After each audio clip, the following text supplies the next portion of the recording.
자, 창세기 1장 하나님의 창조라는 제목으로 성경 공부를 진행하겠습니다. 1절에서 2절 창조에 대한 계략이 나옵니다. 태초에 하나님이 천지를 창조하시니라. 땅이 혼돈하고 공허하며 흑암이 깊음 위에 있고 하나님의 영은 수면 위에 운행하시니라. 자, 첫 번째 문제입니다. 1장에 반복되고 있는 구절을 통해 그 7가지 구절이 있죠. 4절, 10절, 12절, 18절, 21절, 25절, 31절 통해 보여주시는 하나님의 나라는 어떤 곳일까요? 자, 4절을 보면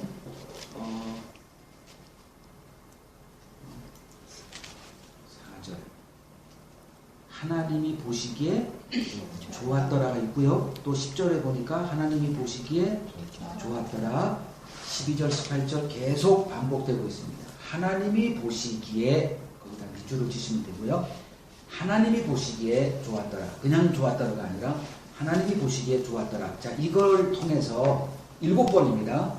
뭐가 의도가 있죠. 하나님의 나라를 보여주고 있는데 하나님의 나라를 가르쳐주고 있는 겁니다.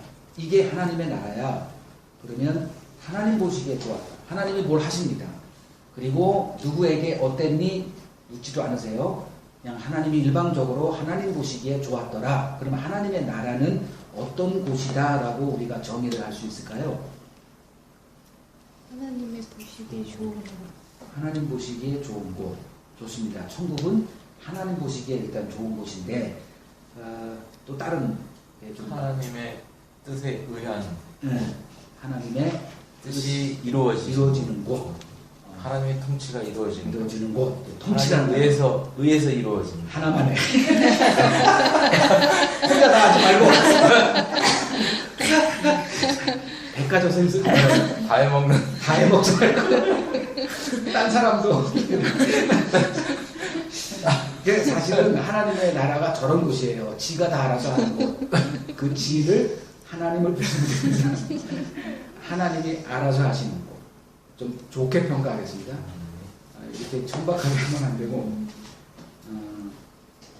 선의 기준이 오직 하나님 한 분인 나라. 선이 무엇인가를 가르쳐줍니다. 인간 세상은 이게 이루어질 수가 없죠. 인간의 그 선의 기준은 힘 있는 자가 선의 기준이죠. 선의 기준이 오직 하나님 한 분인 나라. 그렇다면 이거를 알았다면 우리가 뭐에 관심을 가져야 되느냐? 마태복음 7장 21절을 보면 나더러 주여 주여 하는 자마다 다 천국에 갈 것이 아니라 오직 하늘에 계신 내 아버지의 뜻대로 행하는 자라야 들어가느니라. 하나님의 뜻대로 행하는 것. 천국 백성은 하나님의 뜻을 배우는 자입니다. 성경을 연구하는 이유는 하나님의 뜻을 배우는 겁니다. 천국 가는 것을 배우는 것이 아닙니다. 두 번째 문제 31절에 가겠습니다. 제끝절 보면 하나님이 지으신 그 모든 것을 보시니 보시기에 심히 좋았더라 이렇게 기록되어 있어요. 자, 여기서 특별히 심히 좋았더라 라는 구절에서는 좋았더라인데 이 구절만 그 부사가 들어갔죠. 심히 좋았더라 라고 말하는 이유를 26절에서 27절을 통해 알 수 있습니다. 이 구절은 하나님의 형상대로 인간을 지으셨다라는 그 구절입니다. 인간을 창조하신 이후에 하나님이 평가가 조금 다른 게 심히 좋았더라 이렇게 나옵니다. 자, 하나님의 형상대로 지음받은 인간이 바로 하나님께 기쁨을 주는 인간이라는 뜻입니다. 하나님의 형상을 입은 인간은 어떤 존재일까요? 골로새서 1장 15절을 보면 그리스도를 하나님의 보이지 않는 형상 이렇게 얘기합니다. 그렇다면 하나님의 형상을 입은 인간은 딱 한 분이라는 소리예요. 예수 그리스도를 말합니다. 타락하기 이전의 인간은 그 하나님의 형상을 갖고 있었다고 말합니다. 그리고 그 등장하신 예수님이 하나님의 형상으로 등장을 하셨어요. 그러니까 하나님을 보여주는 분인데, 그냥 하나님을 보여준다는 게 단순한 의미가 아니라 뭔가 좀 다른 의미가 있는데, 이 구절 다 볼 수가 없고 요한복음 8장 29절을 한번 보세요. 요한복음 8장 29절을 보면 예수님이 왜 하나님의 형상이라고 말할까? 하나님의 형상대로 지음받은 인간은 어떤 삶일까?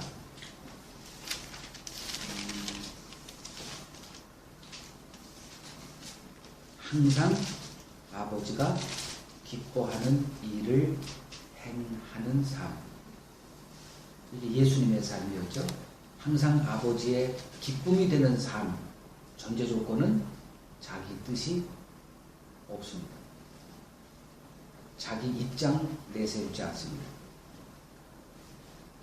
내 주장이 없습니다. 이거를 자기 부인이다 이렇게 얘기합니다. 그리스도인은 자기 입장을 주장해서는 안 되는 사람들입니다. 근데 우리는 늘 내 입장을 먼저 꺼냅니다.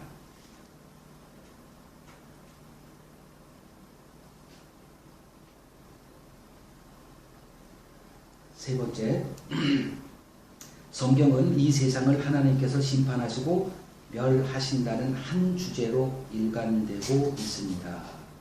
이사야서 28장 22절을 한번 보죠. 구약에도 이미 이 사상이 이제 선지자들에게 계속 알려졌던 건데, 28장 22절을 보면 8장 22절을 보면, 그러므로 너희는 오만한 자가 되지 말라. 너희 결박이 단단해질까 하노라. 대적 온 땅을 멸망시키기로 작정하신 것을 내가 만군의 주 여호와께로부터 들었다라는 말을 합니다. 선지자들도 하나님께서 이 세상 만물을 심판하신다, 멸하신다는 것을 알고 있었다는 거고요. 베드로후서 3장 10절에도 동일하게 그 말이 나옵니다. 자, 그럼 하나님께서 친히 창조하신 이 세상을 이렇게 멸하시는 이유는 뭘까요?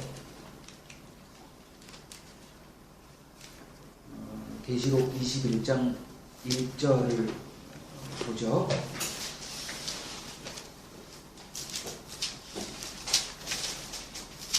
뭐 때문일까요?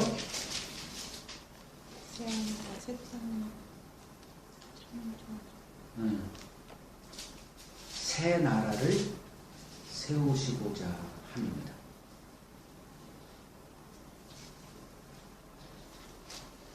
하나님이 의도하신 새 나라, 그 나라를 세우시기 위해서 먼저 창조된 이 세상을 멸하심으로 그 새 나라에 들어갈 사람들은, 즉 천국 백성들은 그 죄를 다시는 저지르지 못하도록 유도하셨습니다. 새 나라, 이것을 성경은 천국 백성이다 이렇게 얘기합니다.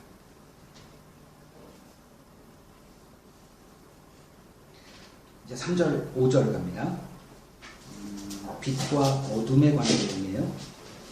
3절에서 5절을 3절, 4절, 5절 읽습니다. 하나님이 이르실 때 빛이 있으라 하시니 빛이 있었고 빛이 하나님 보시기에 좋았더라. 하나님이 빛과 어둠을 나누사 하나님이 빛을 낮이라 부르시고 어둠을 밤이라 부르시니라. 저녁이 되고 아침이 되니 이는 첫째 날이니라. 자, 첫 번째 질문입니다. 성경은 이 세상 사람들을 어둠에 있는 자들이라고 하며 신자를 빛의 자녀라고 말합니다. 질문입니다. 왜 신자를 빛의 자녀라고 부를까요? 요한복음 12장 36절을 읽으시고 왜 그 그리스도인들을 빛의 자녀라고 말하는지 말해보세요. 요한복음 12장 36절.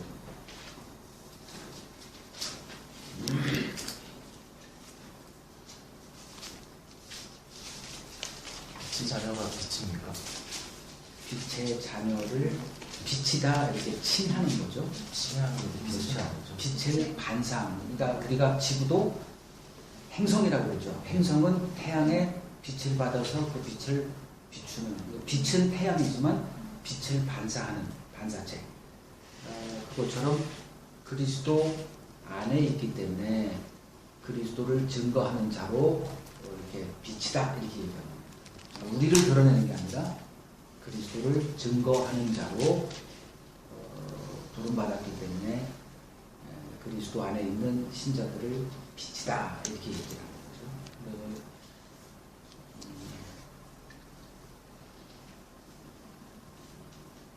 빛의 자녀다. 이렇게. 빛을 받아들이는. 먼저 빛을 끄죠. 그러니까 인간은 어차피 예수 그리스도 오심으로써 빛을 다 받았잖아요. 근데 믿지 않는 자들은 어둠의 자녀이기 때문에 빛을 받아들이지 않는 거고, 빛의 자녀들은 그 빛을 받아들여서 빛을 증거하는 거죠. 그렇죠. 이렇게 나온 거죠.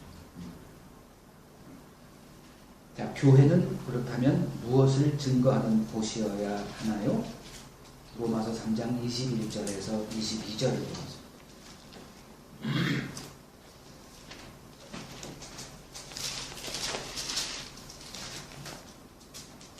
로마서 3장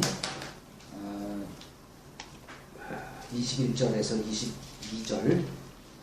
이제는 율법 외에 하나님의 한 의가 나타났으니 율법과 선지자들에게 증거를 받은 것이라. 곧 예수 그리스도를 믿음으로 말미암아 모든 믿는 자에게 미치는 하나님의 의미 차별이 없느니라. 그러면 교회는 뭘 증거하는 곳일까요? 예수 그리스도. 하나님의 의가 되시는 그리스도. 그러니까 하나님의 의라고 해도 되고 뭐 어떤 의미를 우리가 아느냐가 중요하니까요. 뭐 그리스도 이렇게 해도 되고요. 그러니까 그리스도의, 하나님의 의라고 하는 이 개념, 의의 개념에 익숙해져야 됩니다.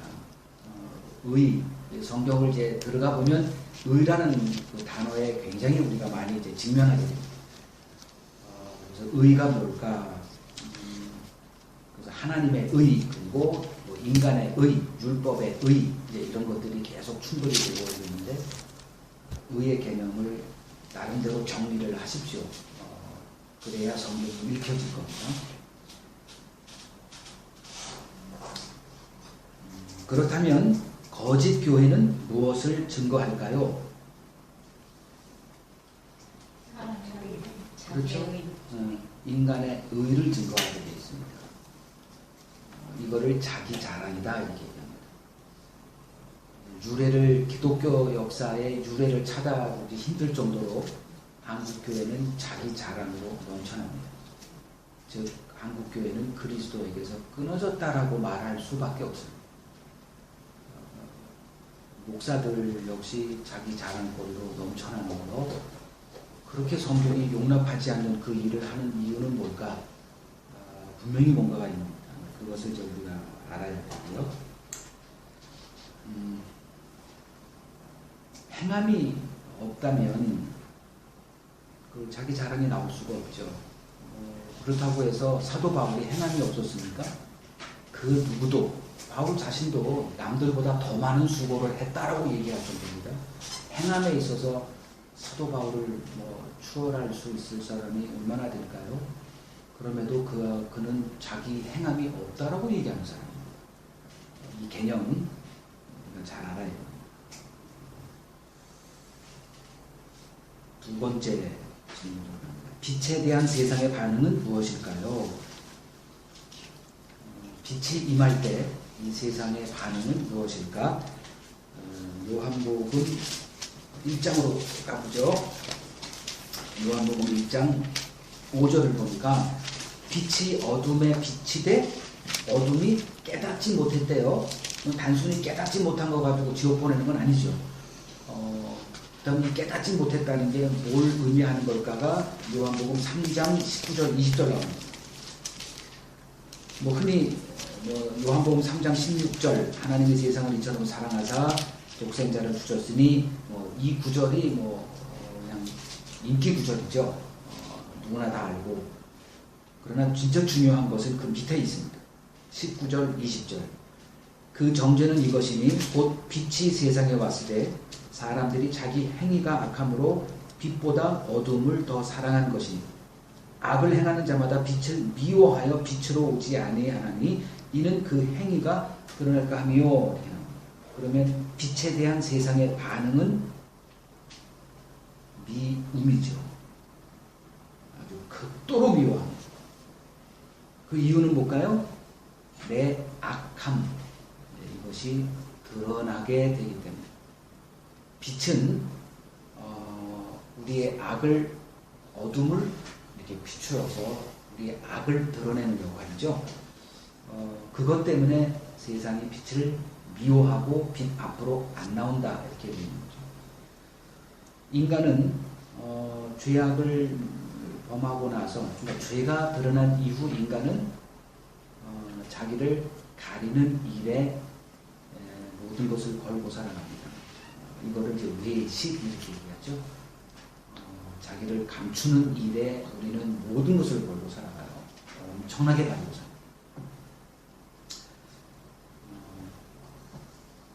그런데 이상하게 그 빛에 끌려오는 자들이 등장합니다. 일반적인 반응은 복음은 빛이죠. 그 복음이 우리에게 선포될 때 가장 먼저 나타나는 반응은 극단적인 이게 밀어냄입니다.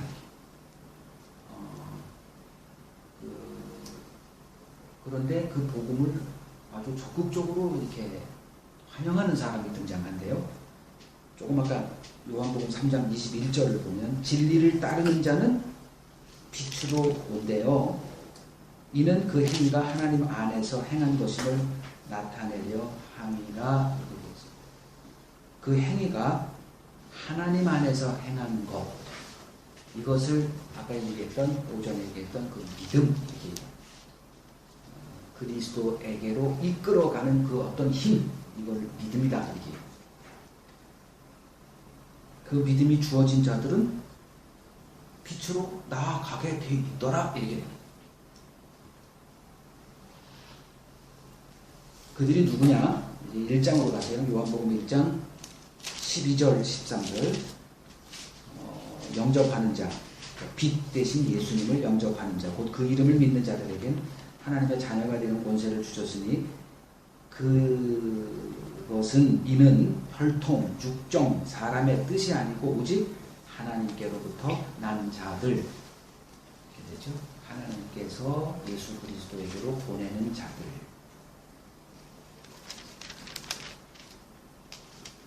즉 인간의 의지를 초월해서 벌어지는 일이다. 이게 겉으로 볼 때 내가 예수님을 좋아서 이렇게 나가는 것 같지만 그게 아니라 하나님께서 이끌어 예수 그리스도에게로 보냈기 때문에 예수에게 나간다. 이렇게 되죠.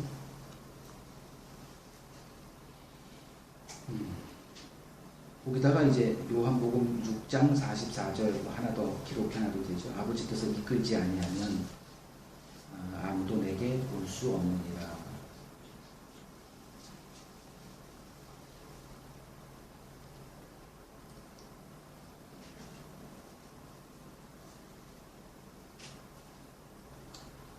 거기 기록되어 있는 사도행전 9장 3절 4절도 마찬가지죠. 예수를 배척하고 교회를 진멸하고자 하는 사울에게 빛이 등장해서 그 사도 바울을 이렇게 밀어낸 게 아니라 자기에게로 끌어당겼습니다. 그리스도인들은 이렇게 하늘로부터 부르심을 받은 자. 세 번째 질문입니다. 본문은 내가 빛에 있는지 어둠에 있는지를 묻고 있습니다. 이것이 성경의 의도입니다. 마치 보이지 않는 병을 진단하기 위해 MRI를 찍듯이 내 속 자의 실상을 드러냅니다. 들보를 보여주는 역할을 성경이 한다는 거죠. 성경은 어둠에 있는 자들을 뭐라고 말하고 있을까요? 아까 오전에 마태복음 9장 36절 예수님이 보시고 그들을 불쌍히 여기셨으니 이는 그들이 목자 없는 양같이 유리하고 기진함이라. 어둠에 있는 자들은 목자 없는 양과 같다. 그럼 이들에게 필요한 것은 무엇일까요? 바로 38절에 추수할 일꾼, 이거 이제 목자라고 그러죠. 그러면 어떤 목자를 예수님이 말씀하시는 걸까요? 갈라디아서 1장 8절에서 10절을 보겠습니다.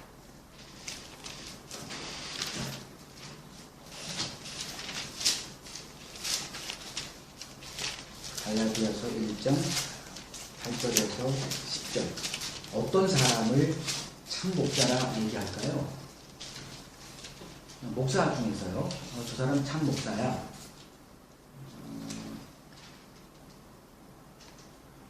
갈라디아서 1장 8절에서 10절 얘기해 보세요. 복음을 전하는 직접 하나님을 기쁘게 사람을 기쁘시게 하죠.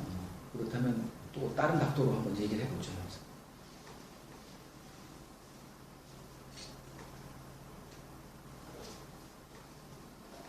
복음만을 전하는.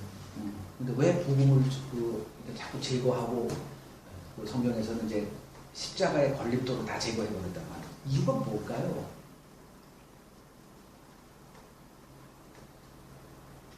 안 팔리니까 복음이. 그러니까 복음을 판매하기 위해서 제거하는 거죠. 십자가의 걸림돌을 제거하고. 그러니까 빛을 다 제거해버리고 사람들에게 편안한 복음, 그거를 전하는 사람들, 이게 이제 갈림돌이 되는 거죠.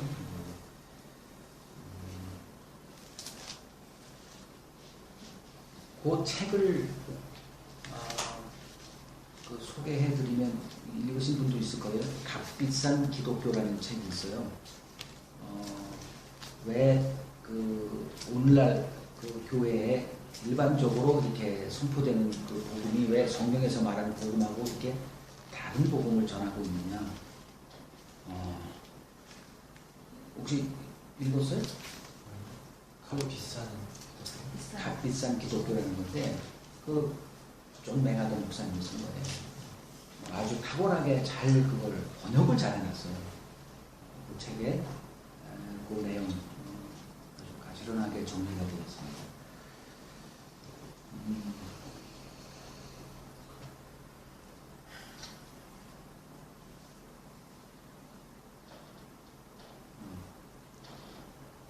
또 넘어가죠. 네 번째 질문입니다. 빛에 거하는 자들의 모습은 그렇다면 무엇일까요? 빛으로 이끌림 받았습니다. 빛에 거한다. 그 말은 무슨 말일까요? 성경을 이해하는 데 도움이 되기 위해서 하는 겁니다. 빛에 거하라. 계속 그렇게 얘기합니다. 그럼 그게 무슨 말일까요? 빛에 거한다라는 말이. 베드로전서 2장 25절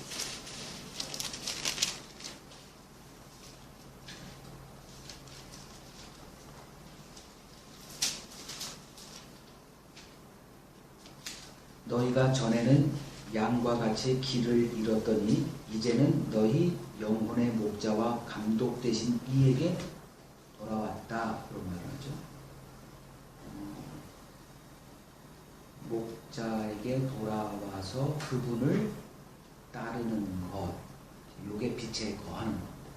그러면 흔히 이제 교회 가면 목자를 누구로 얘기를 하죠? 그죠? 성경에서 얘기하는 목자는 그리스도 한 분입니다. 그러면 목사가 할 일은 목자에게로 목자를 가리켜서 목자를 따르게 하는 거죠. 자기를 따르게 하는 거는 즉각 빨간불 들어오고 나의 원수구나 이렇게 생각하라 그랬죠. 목사로 보면 안 됩니다. 그건 나한테 다른 지옥문을 닫게 만드는 사람을 존경의 대상으로 여겨서는 안 되죠. 아무리 기독교가 그걸 조장을 하고 그게 관행이라 하더라도 그런 길을 따라가면 안 됩니다. 요한복음 10장 1절에서 5절.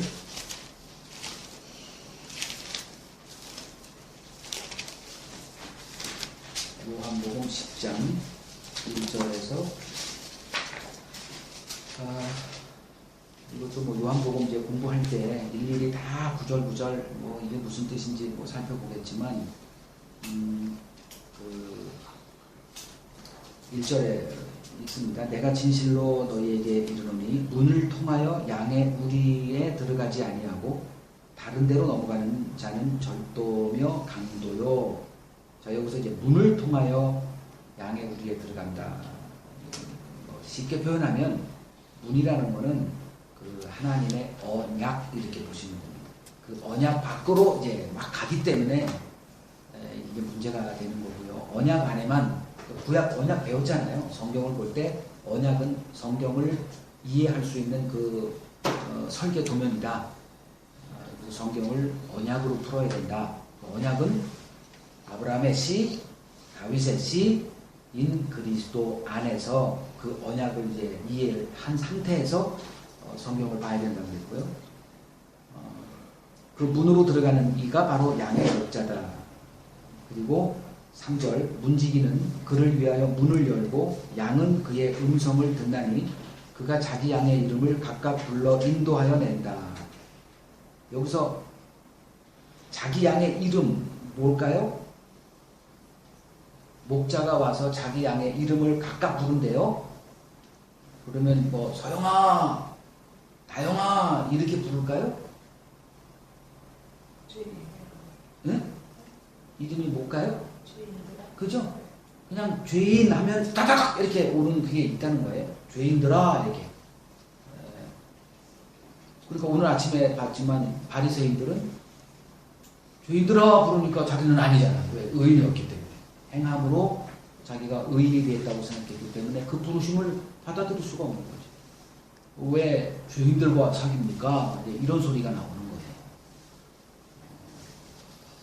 그럼 예수님이 오셔서 자기 양들을 부를 때 그 부르는 소리는 죄인들아, 죄인들아, 그 소리로 이제 부를 때 그 소리를 알아듣는 자 누구예요? 자기 들보를 보고 있는 자죠. 그러니까 그 음성을 아니까 따라가는 거죠. 그 음성을 알아듣고 따라가는 거예요. 근데 타인의 음성 알지 못해요. 그렇기 때문에 따르지 아니하고 도리어 도망간다. 우리 모두 도망간 자들이죠? 도망 온 사람들. 도망가자.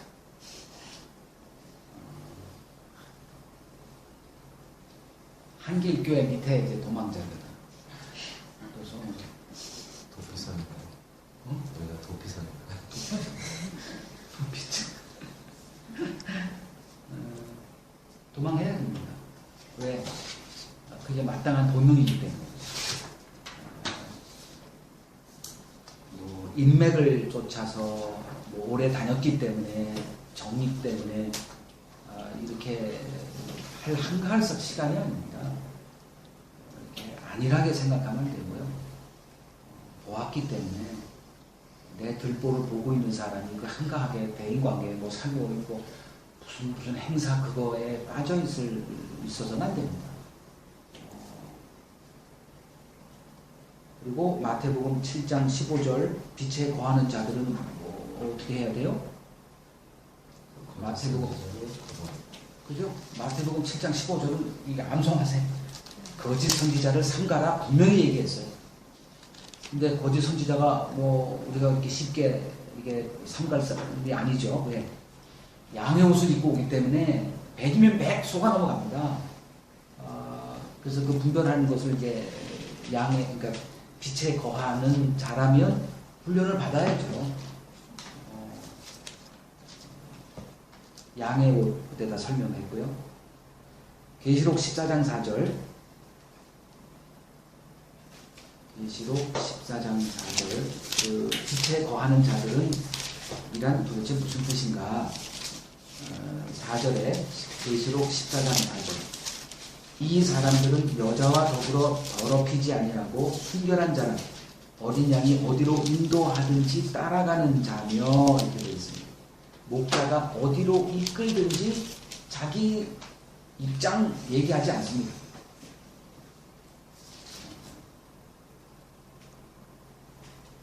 그냥 따라가는 거예요. 어디로 인도하든지 그 말은 내게 손해가 있든 없든 그 길이 생명의 길이라 그냥 따라가는 거예요.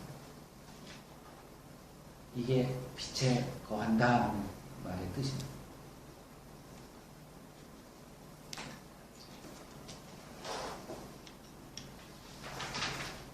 마지막 부분입니다.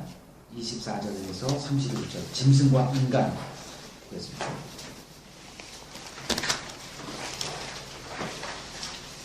자, 25절에서 27절 하나님이 땅의 짐승을 그 종류대로 가축을 그 종류대로 땅에 있는 모든 것을 그 종류대로 만드시니 하나님이 보시기에 좋았더라.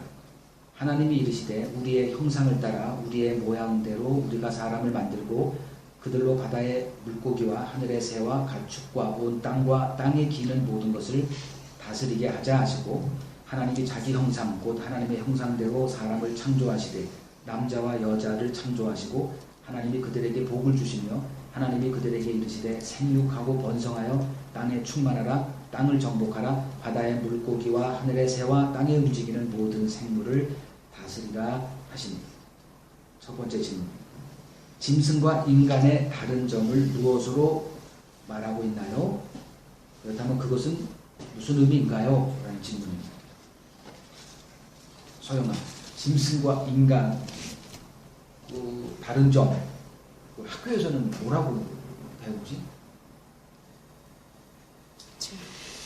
그렇지. 일단 직립보행부터 원숭이가 처음에 이렇게 하다가 요 그림 말이지. 이때부터 이제 인간이 이제 진화했다가 이제 인간의 직립. 그 다음에 또 언어, 손 사용, 지정의 이런 여러 가지들을 동원해서 짐승과 이렇게 하는데 성경은 딱 하나죠. 짐승과 인간을 구분하는 딱 하나가 뭐죠? 하나님의 형상. 자, 그리고서 이제 이건 말해주는 게 뭐예요? 우리한테 적용해 보자고요. 내가 짐승입니까? 인간입니까? 짐승이죠. 더 크게! 짐승? 개돼지입니다, 개돼지. 아니, 웃으면 안 되는데. 성경은 우리를 짐승으로 표현합니다. 또 이성 없는 짐승. 베드로후서 2장 12절에 저희들은 잡혀 죽기 위하여 난 이성 없는 짐승이라 표현합니다. 성경은 분명히 인간을 짐승으로 이렇게 묘사를 합니다. 그렇다면 이제 해석을 해야죠. 누가 우리는 짐승입니다. 우리는 대화를 안 해버리니까 그것도 이해를 시켜야 되고요. 짐승이다라고 할 때는 좀 뒤에 좀 나오는데 그때 좀 살펴보죠. 하나님의 형상을 우리 스스로 거부했죠. 하나님이 되고자 한 그 후부터 하나님의 형상은 온데간데 없습니다. 우리들의 관심은 내 이름밖에 없습니다. 그걸 자아 성취, 나의 행복 추구권, 이건 세상이 보장해 주는 거예요. 인간의 행복 추구권은 헌법의 제 첫 번째로 언제나 등장합니다. 인간이 중심인 나라, 내가 중심인 나라, 이 땅은 짐승의 나라입니다. 그렇다면 교회에서 가장 힘써야 되는 것은 하나님의 형상 되신 그리스도를 배우는 겁니다. 하나님의 기쁨이 되는 유일한 한 분, 그 그리스도 보이지 않는 하나님의 형상 되신 그 그리스도는 어떤 삶을 사셨나, 그걸 우리가 모여서 배우고 훈련하는 것입니다.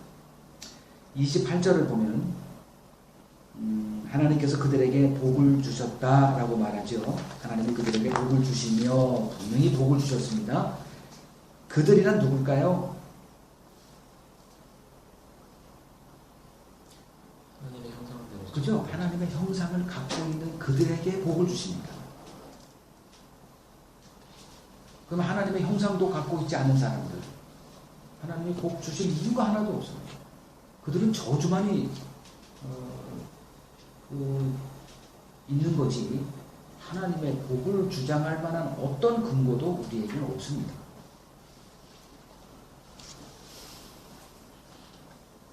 그렇다면 하나님이 주신 복이란 뭘까요? 이거는 우리가 마태복음 5장 8복을 볼 때 설명했죠. 이 세상에서 이해되는 복의 개념, 내 뜻대로 살 수 있는 어떤 능력, 내 뜻대로 살게 하는 어떤 능력, 이거를 복이다 그러죠.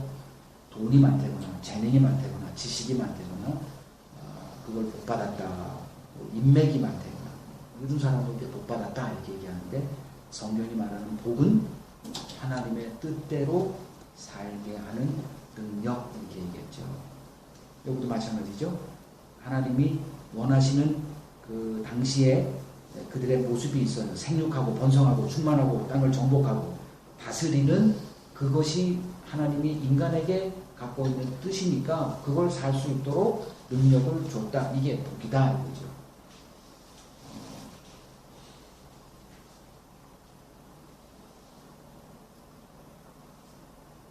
세 번째 질문입니다. 창세기 3장 이후 인간은 하나님의 형상을 잃어버린 상태로 이 땅을 살아갑니다. 이러한 인간의 모습을 성경은 어떻게 묘사하고 있을까요? 다니엘서 4장을 보겠습니다.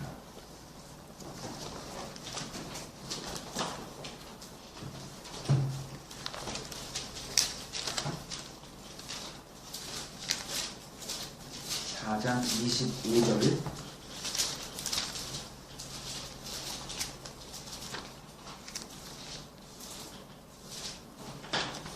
읽어드릴게요.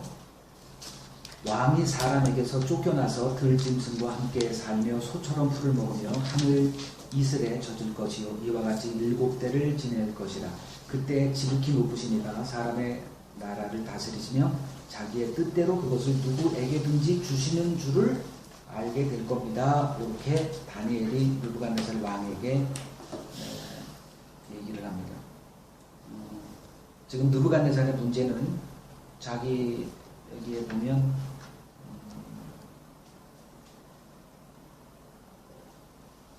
어디 나오지?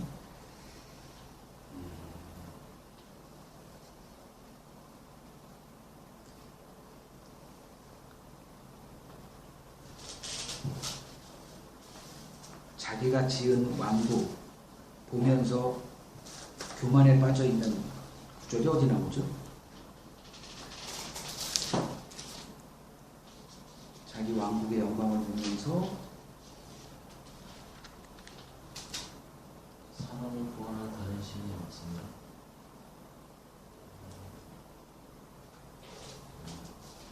여기 나오네요. 28절, 29절, 30절. 이런 경고를 받고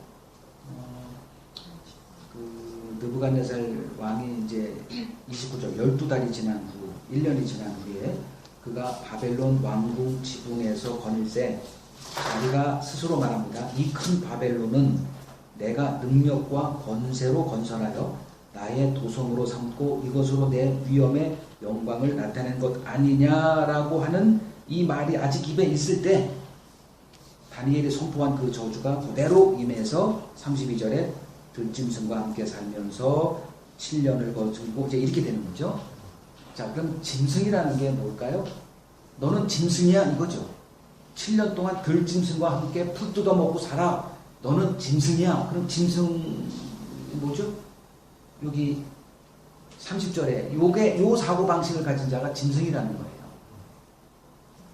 지금 내게 있는 것이 내가 노력해서 얻은 것으로 알고 있습니다. 내가 한 거야, 내가 한 거. 하나님은 그걸 용납하지 않습니다. 조정래 작가 아시죠? 네. 뭘 썼죠? 태백산맥. 여기 상식이 많아서 이거 누르면 나와. 그냥 말을 할 거야. 아, 다 한다 그러면은 그 모르는 사람은 뭐요? 대부분의 사람이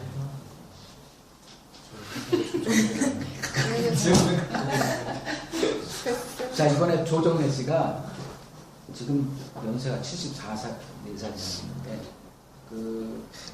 어느 세미나에 가서 이렇게 얘기하다가 이제 그때 아주 중요한 얘기를 하니까 그걸 이제 이렇게 신문에 냈어요. 뭔 얘기를 이제 하냐면 서울대 강의를 가서 그 서울대 생들에게 질문을 던졌어요. 자, 여러분들 가운데 내가 똑똑해서 내 노력으로 지금 서울대 입학했다라고 생각하는 사람 손 들어요. 몇 명이 들었을 것 같아요? 10명 중에 9명 손 들었대요. 그걸 딱 보는 순간에 조정래 씨가 우리나라 망했다.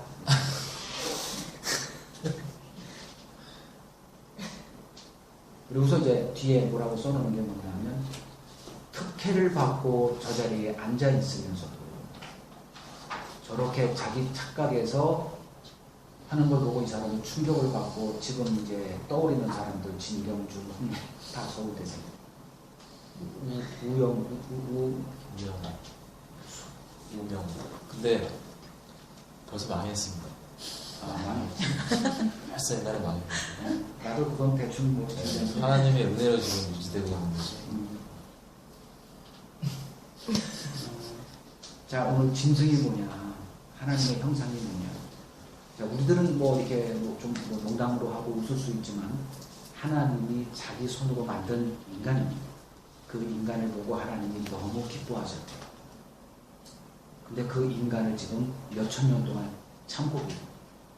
우리들의 모습을 보고 또 은혜를 베푼 뭐 교회 그리스도인들이라고 하는 우리들을 보시고 주님이 기뻐하실까, 이걸 좀 질문을 해봐야 됩니다. 그 느부갓네살에게 그래 다 네 거니? 그래 네 영광을 위해서 이게 다 존재해? 그래 7년 동안 들짐승과 함께 풀 뜯고 먹고 정신 나가는 이렇게 되어죠. 짐승이라는 거죠. 우리들이 짐승같이 살면서도 전혀 짐승으로 인식을 안 합니다. 이게 우리들의 실상이에요. 심각한 문제입니다.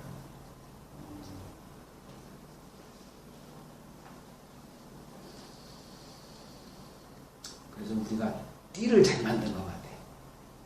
나는 쥐입니다. 저긴 개요.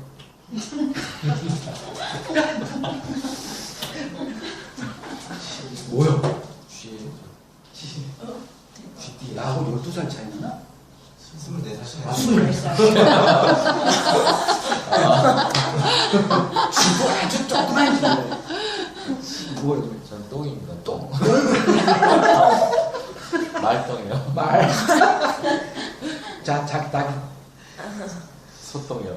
소요. 원숭이입니다. 원숭이. 소. 소. 말. 소. 말. 양. 오, 양이 한 마리 있네. 제일 좋은 게 근데 성경에서 나오는 양은 참 미련하다고 그러죠. 아, 그렇습니다. 여기 못 본다는 거야, 여기. 아마 뭐 닭과같이 이렇게 하면. 너가 그렇다는 게 아니야.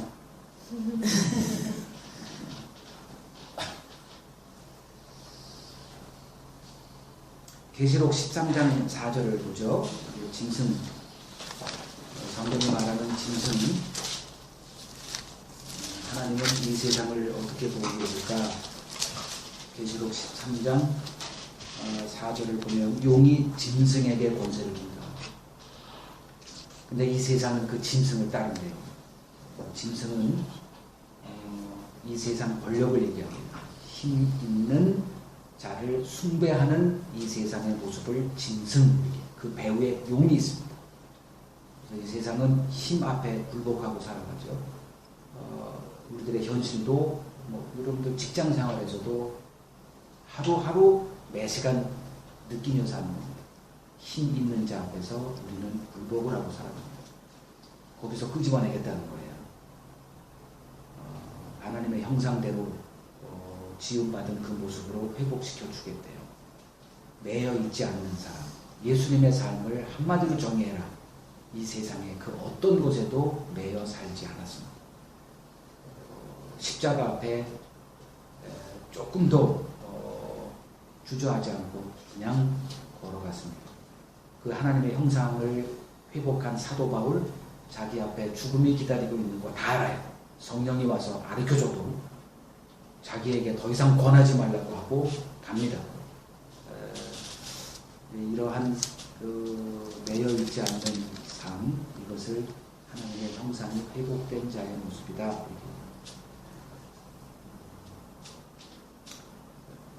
라번 갑니다. 고린도후서 4장 3절 4절을 보면 만일 우리의 복음이 가리었으면 망하는 자들에게 가려진 것이다. 그 중에 이 세상에 신이 믿지 아니하는 자들의 마음을 혼미하게 하여 그리스도의 영광의 복음의 광채가 비치지 못하게 함이니 그리스도는 하나님의 형상이니라 라고 말합니다. 사탄이 이 땅에서 하는 일은 무엇일까요? 설명해 보세요. 복음을 가리는 일, 그걸 구체적으로 오늘날 우리 눈앞에 벌어지고 있는 일대로 한다면 인간의 일을 드러나게 하고 인간의 본성에 충실하게 사람들을 오늘날 교회로 막 보내는 일을 사탄의 일이다 이렇게 보십니다. 그러세요. 저도 할 뻔했어요.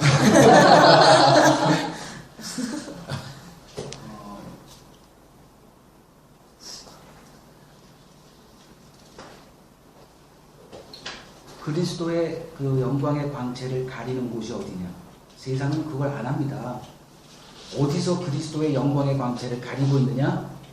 교회라고 이름을 붙인 곳에서 오늘날 그리스도의 모든 영광의 광채를 다 가리고 있기 때문에 그걸 찾는 거죠, 사탄이. 그걸 보내는 겁니다. 어휘에 속지 말라 그랬죠.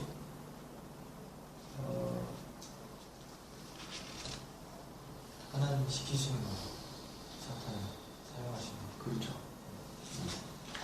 거짓, 이적, 표적을 사용하셔서 그 사람들을 부르는 거죠. 이렇게. 나중에 이제 드러나게 되겠지만 지금 현실은 그렇습니다. 31절입니다.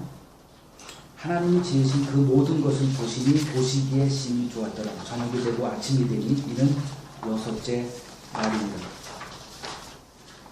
이 여섯째 날에 지으신 모든 것을 보시고 보시기에 심히 좋았더라라고 했습니다. 하나님의 형상을 갖고 있는 인간을 향하신 하나님의 흡족한 모습을 보여주고 계십니다.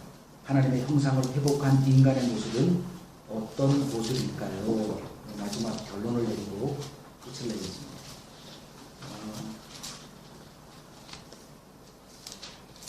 골로새서 1장 15절 16절 눈으로 직접 보죠.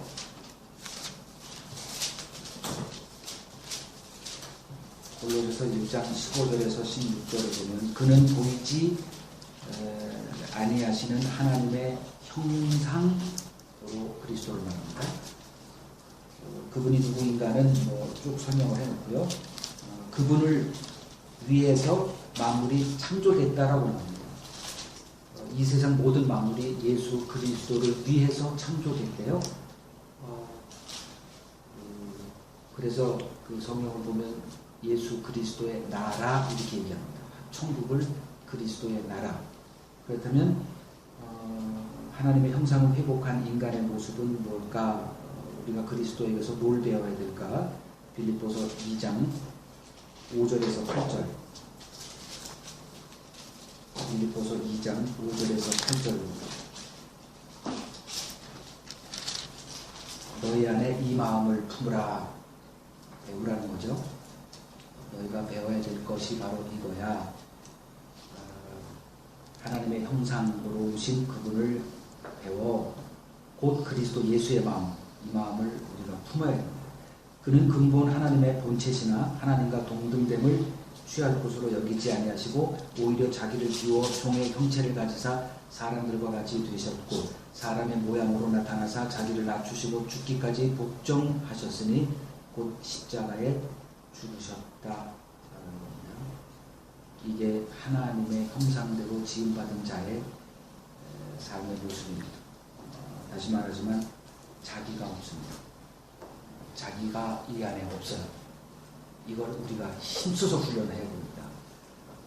그것을 통해서 천국 간다는 얘기가 아니라 우리가 주님의 은혜를 입었다면 이제 하나님의 목적, 부르신 목적을 따라서 이 땅에서 하나님의 형상으로 사셨던 그 모습을 우리가 힘써 배워야 돼요. 자기 입장 내세우지 않기를 바랍니다. 일에서는 뭐 자기 입장 막 나오죠. 나가 지금까지 이렇게 살았는데 항상 이제 자기 입장이 나옵니다. 현실이 나와요. 하나님 내 뜻 아시죠? 내 지금 상황 아시죠? 이런 말도 꺼내면 안 됩니다. 가난하게 만드셨으면 가난하게 만든 이유가 있을 거예요. 그리고 감사하면 되고요. 그리고 부자 되기 위해서는 또 부자 되기 위해서 감사하고 사시면 되고요. 하나님은 우리 삶의 모든 것을 다 주관하시기 때문에 그걸 하루하루 배워가면서 하나님의 형상대로 사는 것, 훈련하면서 사는 것, 그것이 아름다운 모습이고 하나님 보실 때 심히 좋았다. 이러면 되는 거 아닐까요? 기도하겠습니다. 거룩하신 하나님, 우리를 짐승과 달리 하나님의 형상 가운데 지으시고 하나님이 심히 좋아하셨습니다.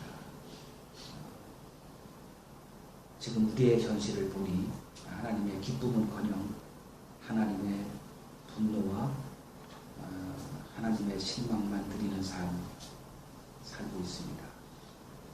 그리스도를 힘써 배우기를 원합니다. 내 안에 그리스도의 마음이 가득 채워지기를 원하며 언제나 하나님의 형상대로 회복되는 그 길을 걸어갈 수 있는 저희가 되게 하여 주옵소서. 예수님의 이름으로 기도합니다. 아멘.